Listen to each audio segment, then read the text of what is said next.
So why do you think that is? I've got a fairly good idea why that is, but why do you think that is? The clinicians in practice will tend to get bored. Because common things are common.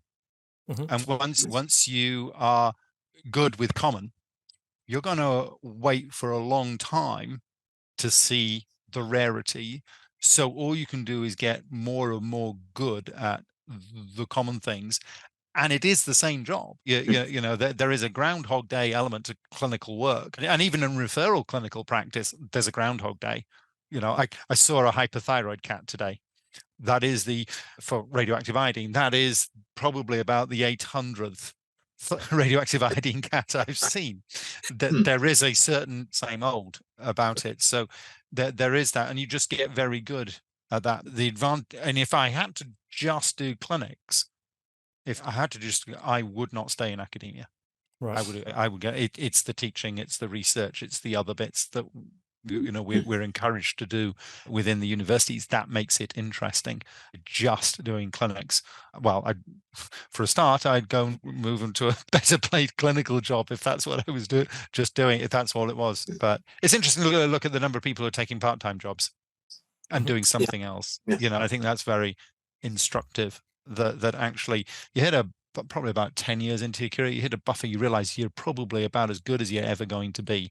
And, you know, you just don't have the caseload or the clientele or the resource or whatever it is to go on and on.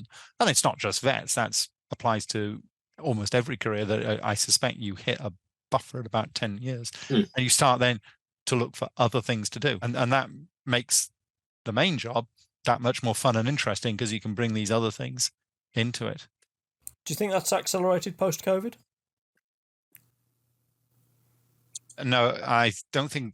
I think COVID made everyone look at their jobs. I mean, anyone who didn't look at their job during COVID was very strange, because I don't think there was anyone who didn't look at their job, look and think, what am I doing here? And yes, I think there are a lot of people who have subsequent to that taken career changes, and we talk about the Great Resignation. I mean, in the immediate during COVID and so forth, there were a lot of people who changed jobs, and that wasn't because of COVID. It was because it directly, in the sense they weren't fed up with what they were doing. It was more that they actually had thought about why they were doing what they were doing, about the future of what they were doing.